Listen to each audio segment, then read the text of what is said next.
Bismillahirrahmanirrahim. Assalamualaikum warahmatullahi wabarakatuh. Sahabatku, berjumpa kembali dalam Ustadz Aris Wibowo Channel. Apa kabar hari ini? Mudah-mudahan dalam keadaan sehat walafiat, senantiasa dalam lindungan Allah Subhanahu wa Ta'ala.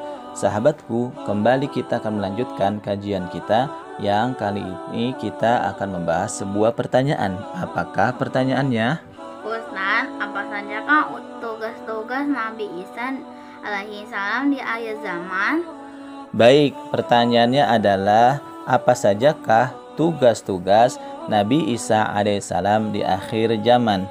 Sahabatku, kapankah terjadinya kiamat? Tidak ada satu orang pun yang mengetahui kapan terjadinya secara pasti selain Allah Subhanahu wa Ta'ala. Bahkan malaikat yang paling dekat seperti malaikat Jibril atau manusia yang paling dicintai oleh Allah, yaitu Nabi Muhammad SAW, tidak mengetahui kapan hari kiamat itu terjadi secara pasti. Tetapi ada tanda-tanda yang dijelaskan oleh Rasulullah SAW, yaitu tanda-tanda kiamat adalah turunnya Nabi Isa alaihi salam. Rasulullah SAW bersabda, "Dan demi jiwaku yang ada dalam genggamannya, sungguh akan turun ke tengah-tengah kalian Isa putra Maryam sebagai hakim atau pemimpin yang adil." Hadis riwayat Bukhari dan Muslim dari Abu Hurairah. Lalu apa yang akan dilakukan oleh Nabi Isa alaihissalam ketika turun di bumi ini?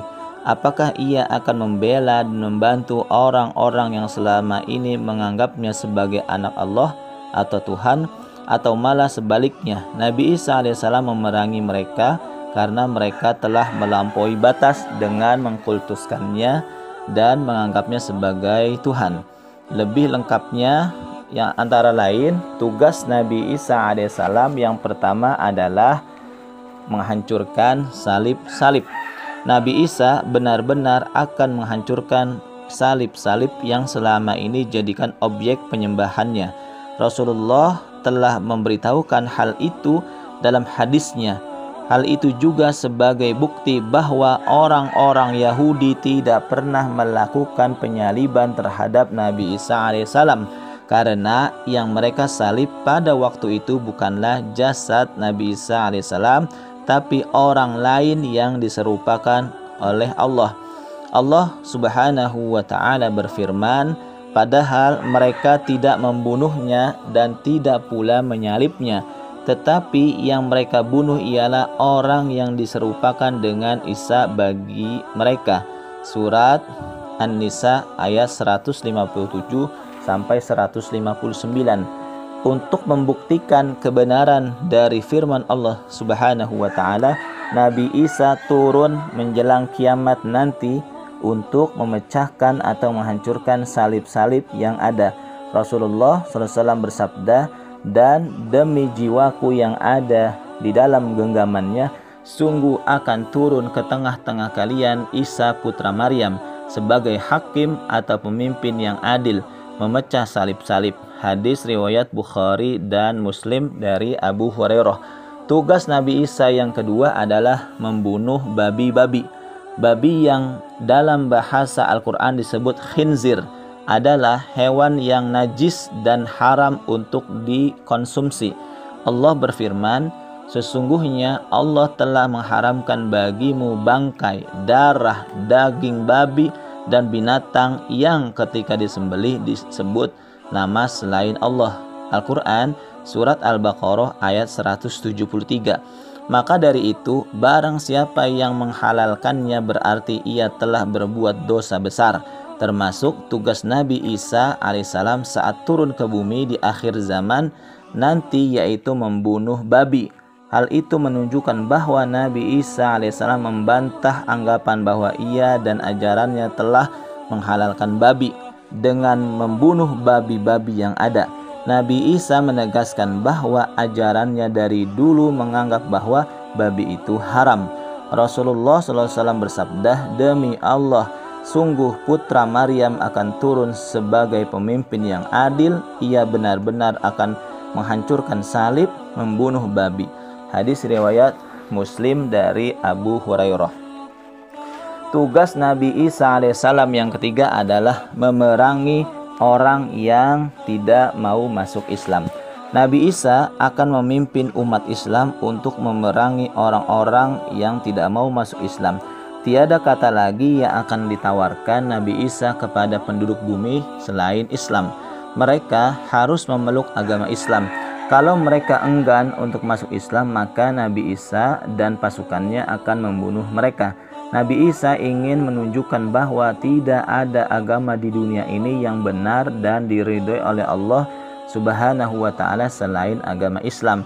Saat itu tiada kata lagi bagi orang-orang non-muslim kecuali harus kembali ke fitrah semula, yaitu Islam. Rasulullah SAW bersabda, Isa akan memerangi manusia agar masuk Islam, menghancurkan salib, membunuh babi, dan tidak menerima jizyah atau upeti. Allah menghapus semua agama dan kepercayaan kecuali Islam. Hadis riwayat Abu Daud. Tugas Nabi Isa alaihissalam yang keempat adalah menolak pembayaran jizyah atau upeti. Rasulullah SAW dan para sahabatnya apabila hendak menaklukkan suatu daerah yang masih kafir, menawarkan 3 hal kepada penguasa setempat. Masuk Islam dan keamanan mereka akan terjamin. Kalau tidak mau, mereka harus membayar jizyah atau upeti sebagai kompensasi dari rasa aman yang mereka dapatkan. Kalau tidak mau, berarti mereka akan diperangi. Hal itu akan berbeda dengan tindakan yang akan dilakukan Nabi Isa alaihissalam nanti. Tidak ada pilihan bagi mereka kecuali masuk Islam. Kalau mereka tidak mau, berarti Isa dan bala tentaranya akan menghabisi mereka. Jizyah atau upeti sudah tidak berlaku lagi. Rasulullah SAW bersabda, demi Allah, sungguh putra Maryam akan turun sebagai pemimpin yang adil. Ia benar-benar akan menghancurkan salib, membunuh babi, dan menghapus bayar jizyah.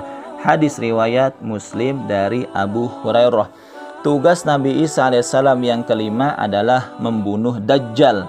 Dajjal adalah makhluk Allah yang akan menebar fitnah di bumi ini menjelang akhir zaman.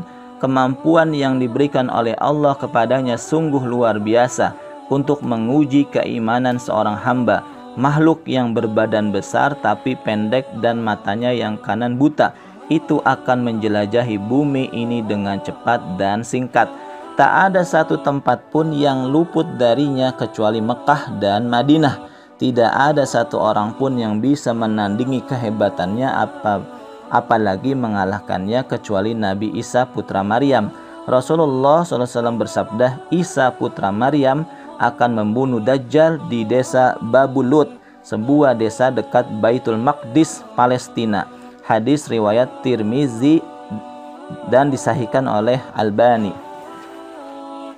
Tugas Nabi Isa alaihissalam yang keenam adalah menegakkan syariat Islam. Isa putra Maryam akan turun ke bumi ini di akhir zaman dan berhukum dengan syariat Islam. Ia tidak akan berhukum dengan Injil atau Taurat karena Islam telah meralat dan merevisi keduanya. Ia juga tidak akan memakai syariat baru. Justru ia akan menegakkan syariat yang berlaku pada zaman Rasulullah SAW, yaitu Al-Quran dan hadis.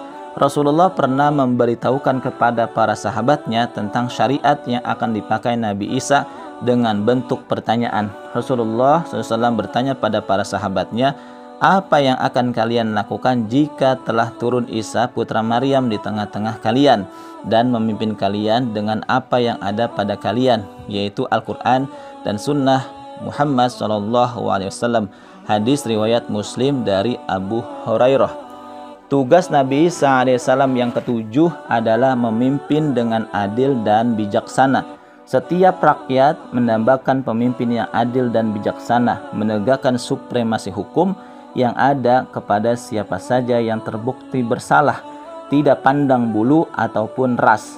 Di samping itu, pemimpin itu juga membuat kebijakan-kebijakan yang membela rakyat dan tidak menguntungkan beberapa pihak, sementara rakyat lainnya terzalimi. Untuk sekarang ini sangat sulit mencari pemimpin yang demikian karena sulitnya sampai diibaratkan seperti mencari jarum dalam tumpukan jerami. Nampaknya tipe pemimpin seperti itu hanya bisa kita jumpai nanti menjelang kiamat tiba, yaitu kepemimpinan Isa putra Maryam. Dialah yang akan menegakkan keadilan di bumi ini.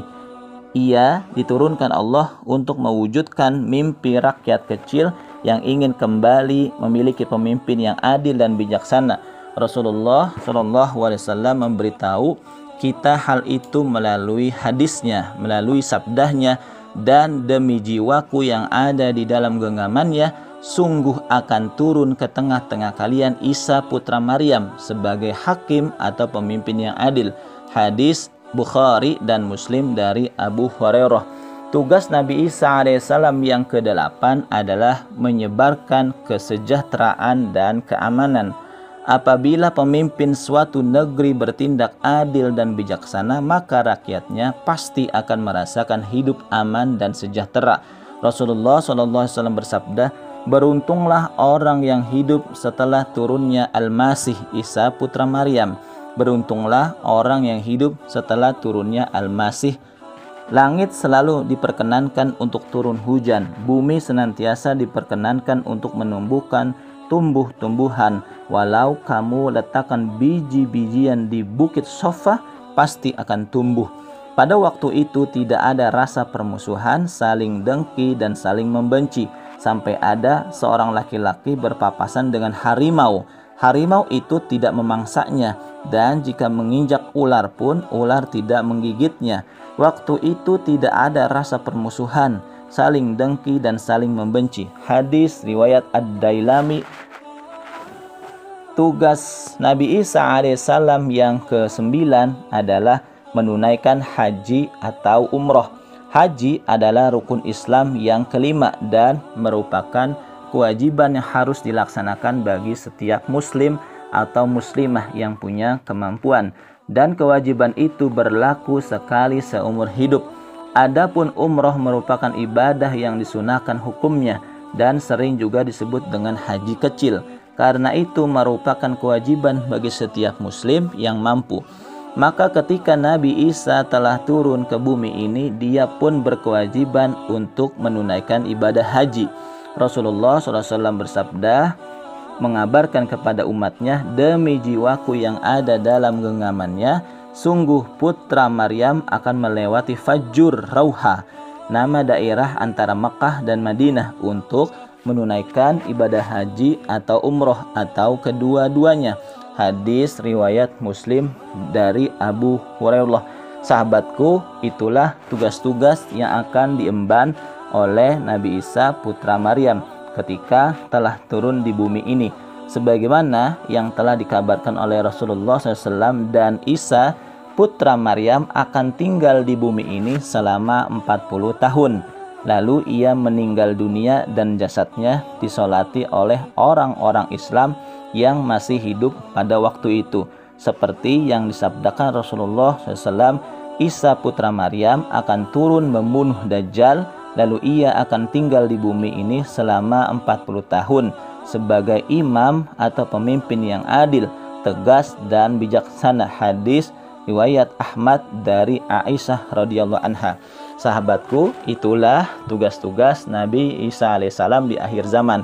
Mudah-mudahan kita bisa mempelajarinya, mengingat-ingatnya, dan dijadikan ini sebagai tambahan keimanan buat kita agar senantiasa beriman kepada nabi-nabi yang diutus oleh Allah Subhanahu wa Ta'ala, termasuk Nabi Isa alaihissalam sebagai pemimpin nanti di akhir zaman.